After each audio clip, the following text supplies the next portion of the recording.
Glory be to God in the highest. Respected President of this Augustus body meeting, His Grace Dr. Gregorios Mathews Metropolitan,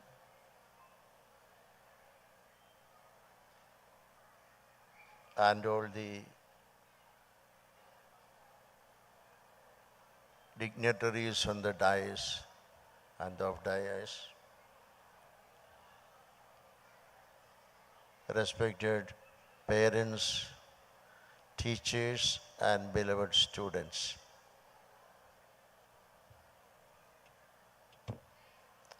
It is the first time I visit this place and the school. I was overwhelmed with joy because of the situation here, especially the atmosphere created for this annual day celebration. It is very glorious occasion, and also I was so much delighted to have your reception, very glorious as well as very esteemed. I thank you for inviting me to be a participant in this very happy and glorious occasion.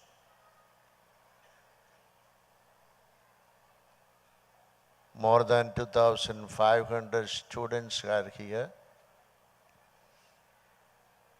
and the corresponding teachers for the 12 classes of this school. And it is serving the society for educating children to be members of the society,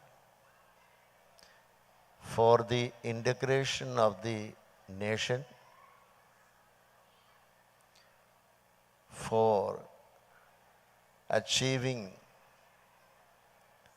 great merits of their excellence in serving India and all the world. I do thank the principal, the students, and as well as the teachers and the manager of the school for exhibiting a very esteemed position in the society, serving the nation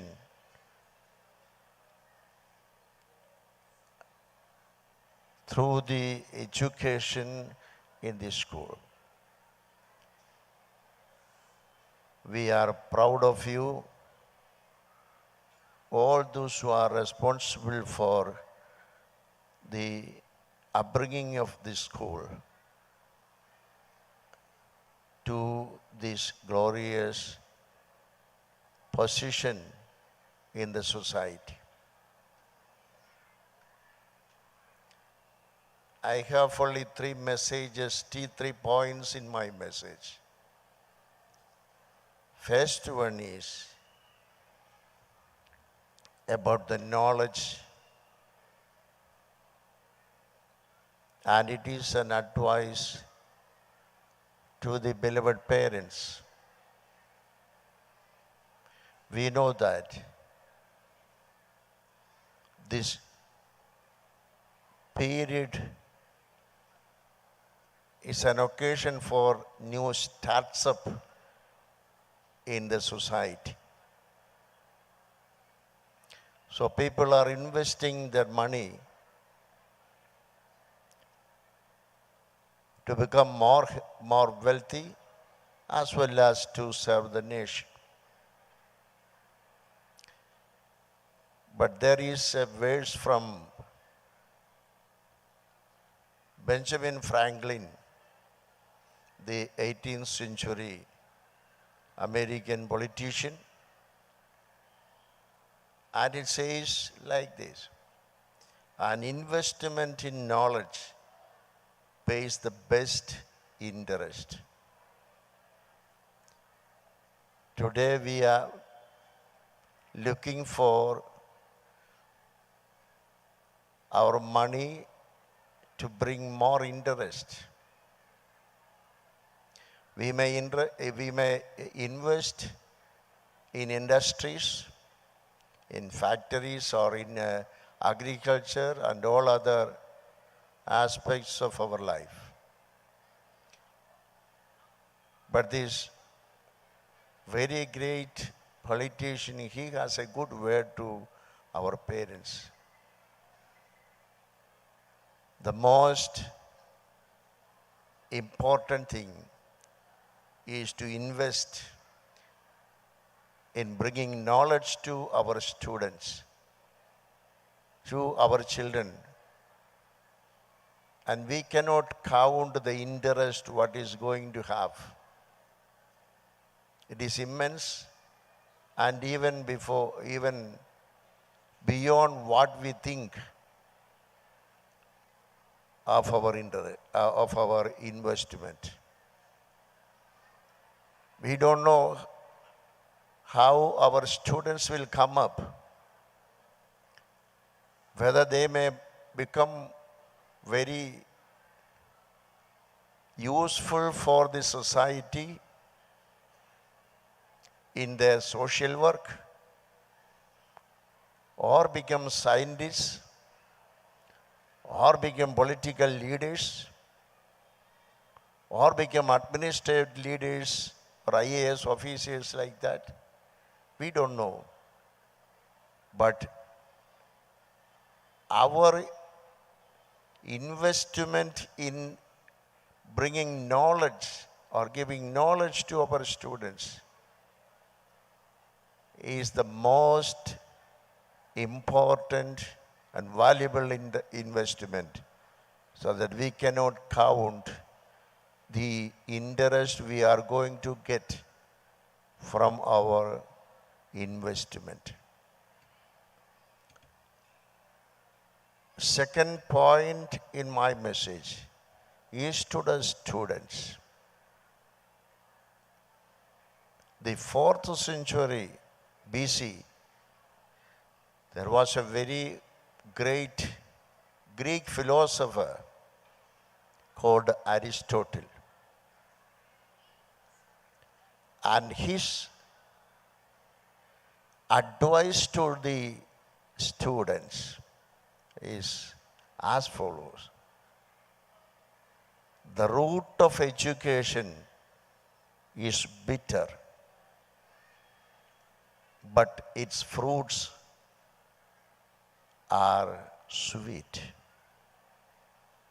The root of education is bitter because when we become students, or when we are students, we have to struggle much. We have to have sleepless nights maybe. We have to think more. We should try to memorize whatever we have studied. But so much is our hard work.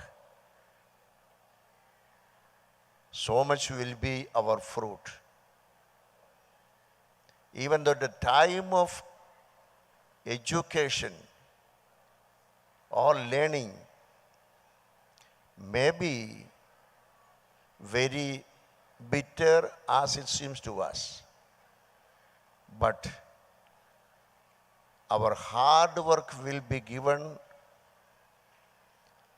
so much fruit which will be more sweet and sweeter than any other thing in this world. So, my dearest students, don't worry about the bitter experience and the hardships you undergo during the education, because a hard work in education will bring very good fruit in your life, and that will be beneficial not only to you personally, but to the nation as a whole and to the nation and to the world as a whole. My third point in this message is to remind you one thing which happened 2 or 3 days back.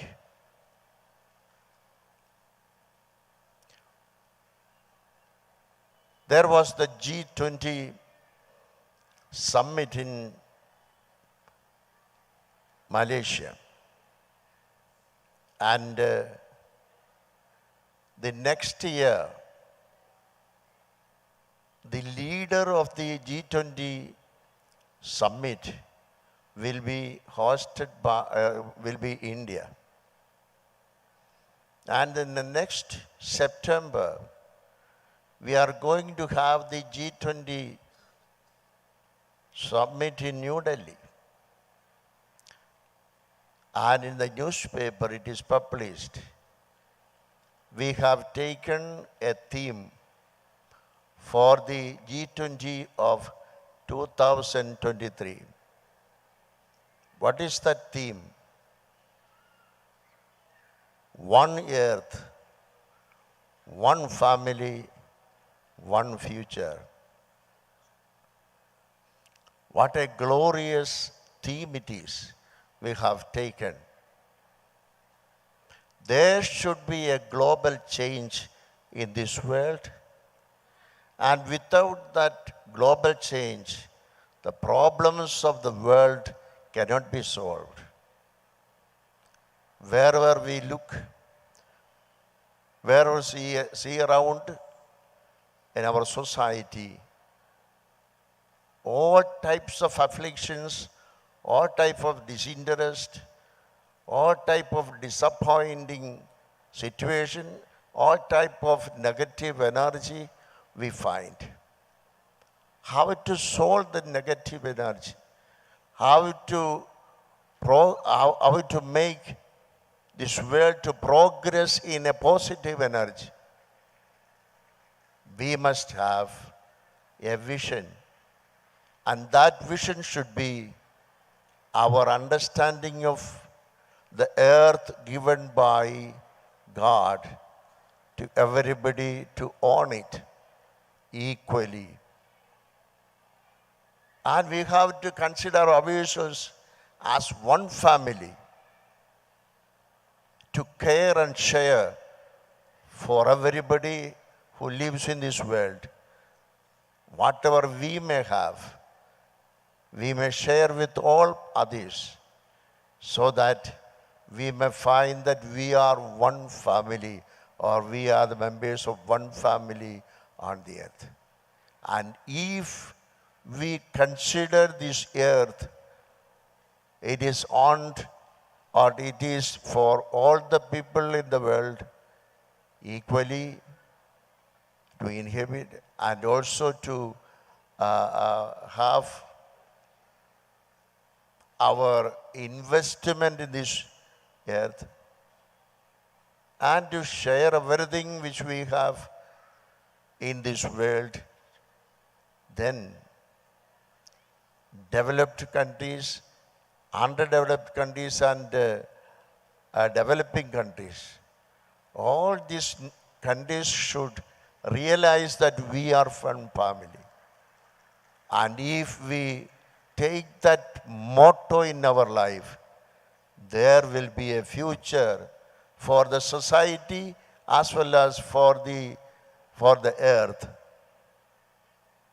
And that is the vision And that is the theme. I glorify and I also appreciate, congratulate those who have theme. And that theme which India is going to evangelize in this world, to proclaim to the world, that will become a future slogan for the society as a whole to strive forward for the unity and equality and peace on earth. With these simple words, I conclude my message. God bless you and thank you all.